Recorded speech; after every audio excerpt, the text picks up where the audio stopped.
Welcome back to Trogly's Guitars. Today, my favorite model. Once again, I'm always really happy when I have one of these. I used to collect these guys. I think the most I ever had at once was 5, and then I foolishly sold them off. And since I can't get all those back, I figure, why bother?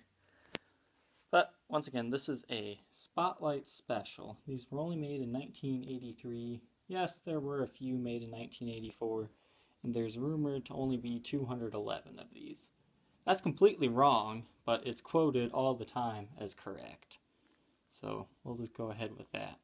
But through doing a lot of research and a lot of tracking on these things, I believe there's probably around 400 Spotlights personally. That's because I found Spotlights with duplicate serial numbers, one in Antique Natural and one in Antique Sunburst. It's anybody's guess. Just recently there was one on Reverb that had an 84 serial number, and that one was number 7. So it really adds up a little bit more. So these are still very rare, and they're commanding really high prices here lately. And for good reason. These are awesome guitars. These used to be the only guitars I would even play. So let's take a look at this beauty. This is my first Antique Natural one. I was very happy. And this thing is gorgeous. A notable player of a Spotlight in Antique Natural is Carlos Santana. Not the guy that plays for the Cleveland Indians, but the actual Carlos Santana. There's a YouTube video I'll try to link to where he's actually playing this in a music video. I forget which song it is right now, but it's obviously not this exact one. That one is in Europe somewhere. He doesn't currently own it. Okay, so this one is in great shape. It does have a few nicks and dings, and I'll show you that here. The first thing to note is around the Gibson logo, the lacquer has aged in this weird way. Now, I've looked at it under black light, and there's no foul play there. What I'm guessing is maybe somebody had a capo or something on there that kind of ate away into the finish a little bit. Something along those lines. And I guess something else you'll notice on the headstock is it's a natural headstock. This is the only one of Gibson's guitars that would really have this natural headstock, for a Les Paul anyways. So we'll take a look here with a light. You can see that there are a few little chips in the lacquer right there. Right there and there. There we go, that's a little better. So it does have a few little issues there, but it's nothing too bad. It's nothing that really shows when you're just looking at it from far away.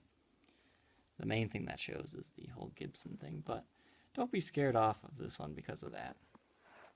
And what's also special about the Antique Natural Spotlights is they have brown binding, and there's no other Les Paul that I'm aware of in this era that had brown binding. So you can see it still has the cream, but then it also has the brown. And let me tell you, this gives a completely different feel to the guitar when you're playing it. You're feeling like you're playing some multi-million-dollar instrument. It's quite a spectacular thing, to be honest. I really, really love that. I've always heard about it, but when I first seen this in person, it's like, oh man, that's gorgeous. This one, it does show some fret wear here. Let's see if we can get it in focus. So it's been played a little bit. I got this from the second owner.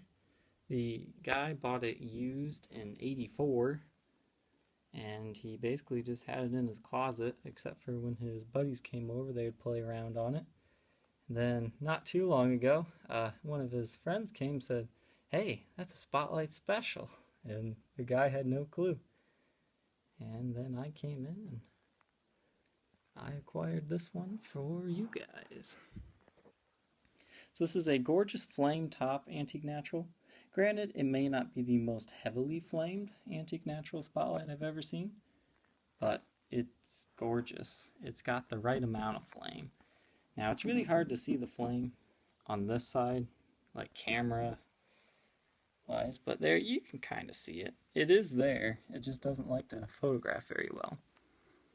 Now there are a few light dings. I think it was like 5 or 6 minor dings that if you're, looking under a microscope, you'll find. And there is this vertical checking here. It runs up and down the entire guitar on the treble side here.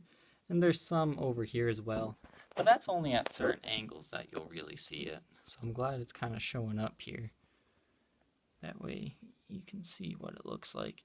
And it honestly, when you're playing, it kind of gives it a nice little view.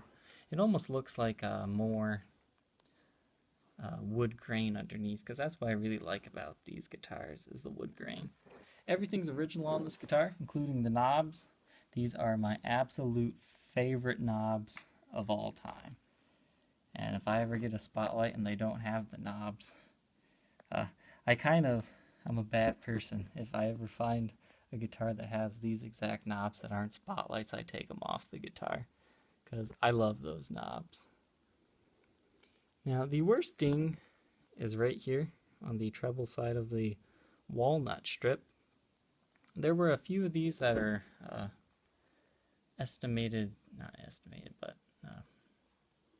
rumored to have mahogany middles. I don't know if this is one of them or not, because it's not really as dark as the other walnut ones I've had.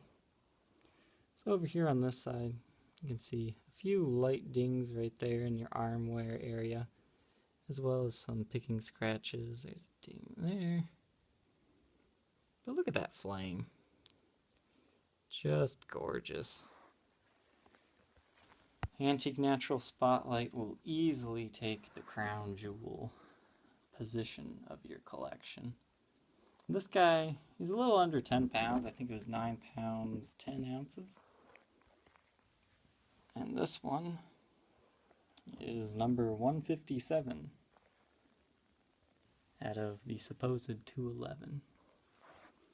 And you can see up here on the headstock, get our flashlight here, that's also where a ding is.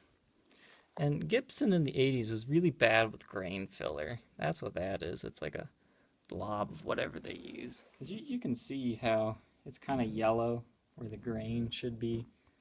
That's just something Gibson wasn't quite getting right. Now something else that's unique to Antique Natural Spotlight Specials is these tuners. They got the pearloid tips on there with the Schaller brand, Gibson branded Schaller tuners.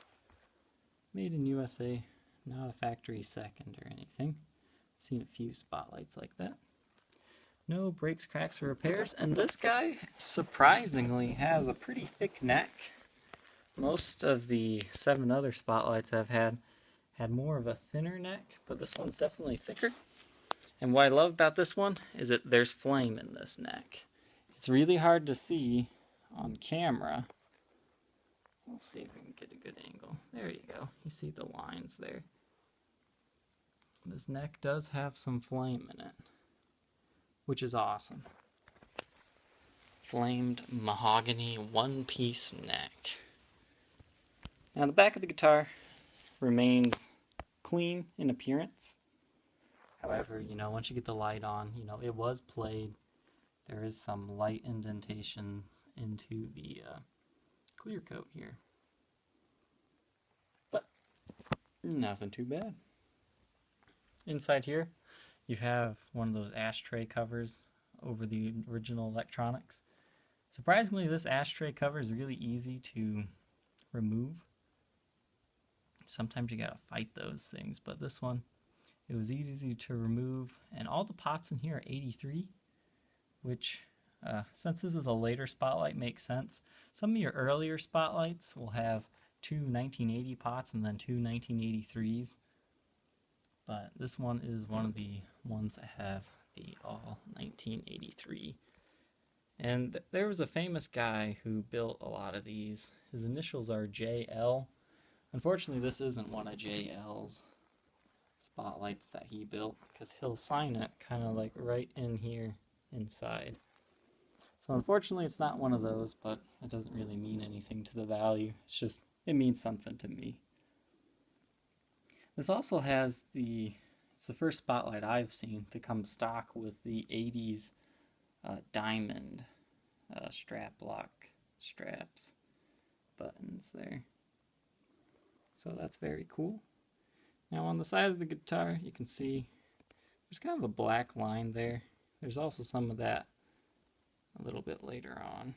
And you can see there's kind of a ding there as well as some rash there. Let's see if we can get a better angle here. There we go. It's through the clear coat, but that's the only one that's kind of like digging into the wood. Back here, more grain filler, kind of whiteness. Then it looks like maybe a strap rubbed off in there or something. That's what's causing that blackness. Then, as we had wear here on the opposite side, you also have wear by the input jack. Got a ding there as well as there. So we're talking there and here. But overall, this guitar, I would say it's in great condition. And I've had quite a few of these. I would not call it mint for the obvious reasons. I've owned a mint Spotlight Special. I was dumb enough to ship it off to Hong Kong, but I did have one. And the thing about this Spotlight is it's clean enough and beautiful enough to be a collector's only guitar. There's not too much wear that kind of disqualifies it from being a display guitar. However, if you just want to play this thing, it's not so mint that you'll feel bad playing it. It's got some wear, so you won't feel bad. Because that's the thing with that mint Spotlight Special I had. I kept it, under my bed, and I would occasionally take it out to look at it and just go, wow, that thing is clean. This one, you can do that, but you're not too scared to play it. So overall, if you've been searching for a Spotlight Special, you're going to know that these antique natural ones are very hard to find on the market for a reasonable price. So, if you want one, I've got one. And I want to thank you for watching this special edition of Trogly's Guitars. This is, once again, a 1983 Gibson Spotlight Special. The best Gibson Les Paul ever made.